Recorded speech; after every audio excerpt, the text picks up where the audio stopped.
Olá, bom dia! Hoje, no Jornal São Camilo, vamos conversar com algumas enfermeiras do Hospital Universitário São Camilo. Kimberly, poderia nos dar mais informações?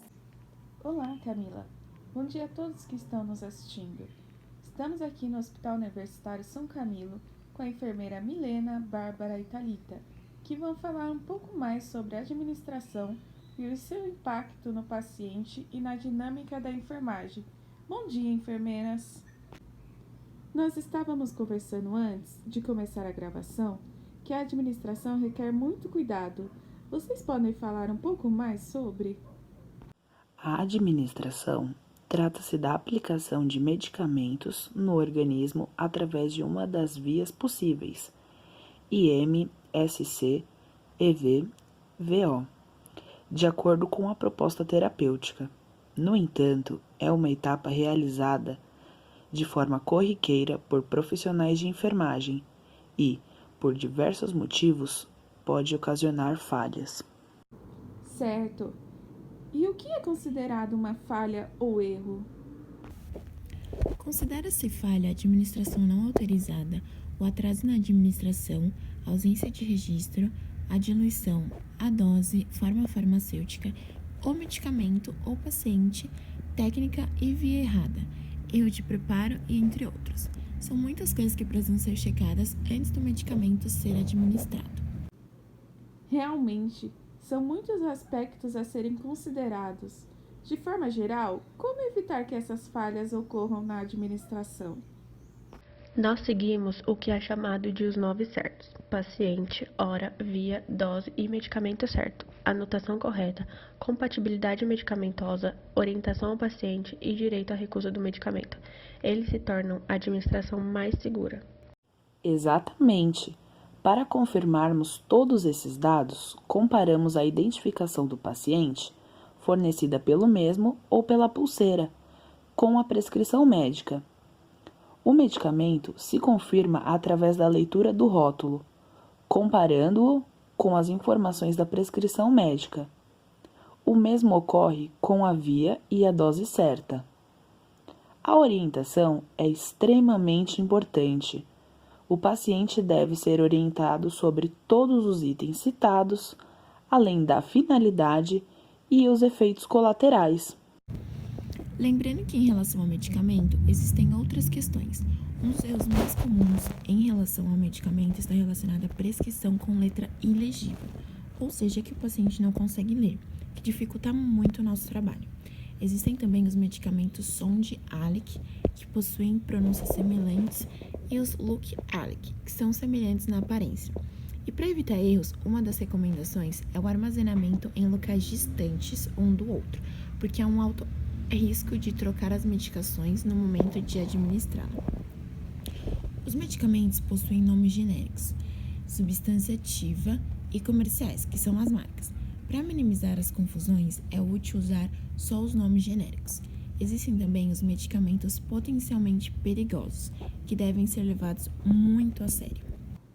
E o que seriam esses medicamentos potencialmente perigosos? Vocês poderiam dar um exemplo? São medicamentos que apresentam maior potencial de provocar lesão grave nos pacientes quando ocorre falha em seu processo de utilização. Essa definição não indica que os erros com esses medicamentos sejam mais frequentes, mas que sua ocorrência pode provocar lesões permanentes ou fatais. Essas características tornam o MEPS medicamentos de alto risco. Temos como exemplo os agonistas adrenérgicos, anestésicos gerais, antitrombóticos, anticoagulantes, hipoglicemiantes de uso oral, entre muitos outros.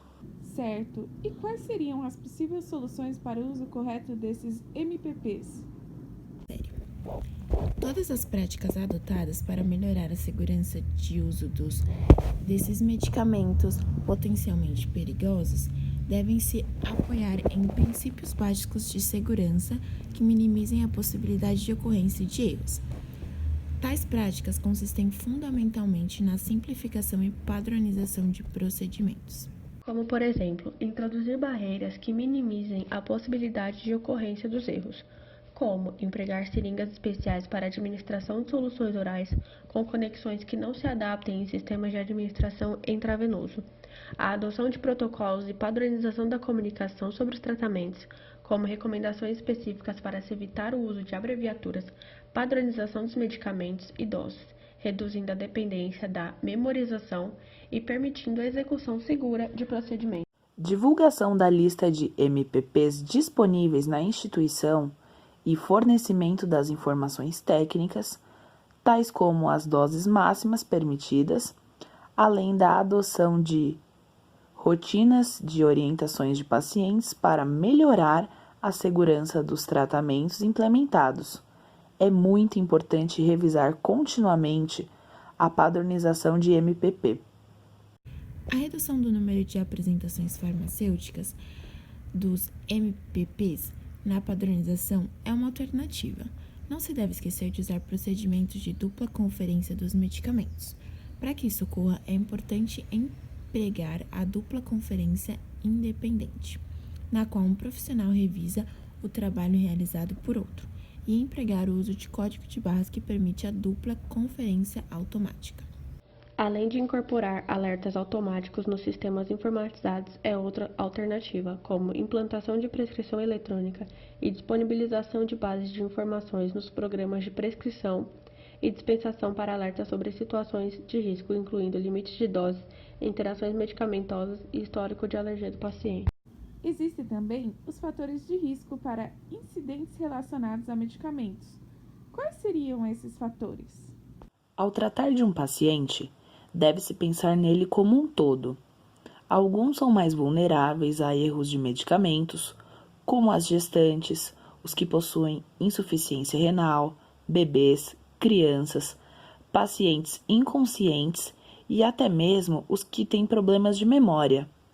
A inexperiência, a pressão, as interrupções e a falta de hábito de realizar a dupla checagem por diferentes pessoas constituem os fatores de risco para a IRM relacionado ao profissional. O ambiente também é um grande influenciador, ainda mais quando não se tem cultura de segurança na unidade, além da dificuldade de acesso à informação para os profissionais. Os medicamentos como o Sond-Alec e o Luc-Alec estão inclusos nos IRM. Até mesmo o pouco envolvimento do paciente e da família dificulta o processo. Vocês falaram sobre cultura de segurança. O que seria exatamente? Cultura de segurança é quando há organizações, as práticas, as equipes e os indivíduos têm uma consciência constante e ativa de que existe um potencial para que erros aconteçam, são capazes de reconhecer os erros, aprender com eles e implantar ações corretivas. É o compartilhamento de informações com os pacientes e suas famílias. É equilibrado aos profissionais que fornecem cuidados. E para que tudo ocorra de maneira eficiente na assistência, vocês poderiam falar um pouco mais sobre medidas que façam a equipe funcionar de maneira mais eficiente? Todas as situações relacionadas à administração de medicamentos devem ser anotadas em prontuário. Reações adversas, não administração dos medicamentos, local de administração, atrasos ou antecipação da dose, a resposta obtida, etc. Se não está registrado, não foi feito. A não documentação pode levar a erros, como administração duplicada do medicamento e interpretação errônea da ação terapêutica que se espera daquele medicamento. Sempre se informar sobre o medicamento que estou administrando e observar as condições do meu paciente. Devemos assegurar que todas as práticas sejam realizadas corretamente. Muito obrigada pelas informações, Bárbara, Milene e Thalita. Camila, é com você agora. Ótima reportagem, Kimberly. Agradecemos às enfermeiras pela entrevista. O Jornal São Camilo se encerra por aqui. Obrigada a todos e um bom dia.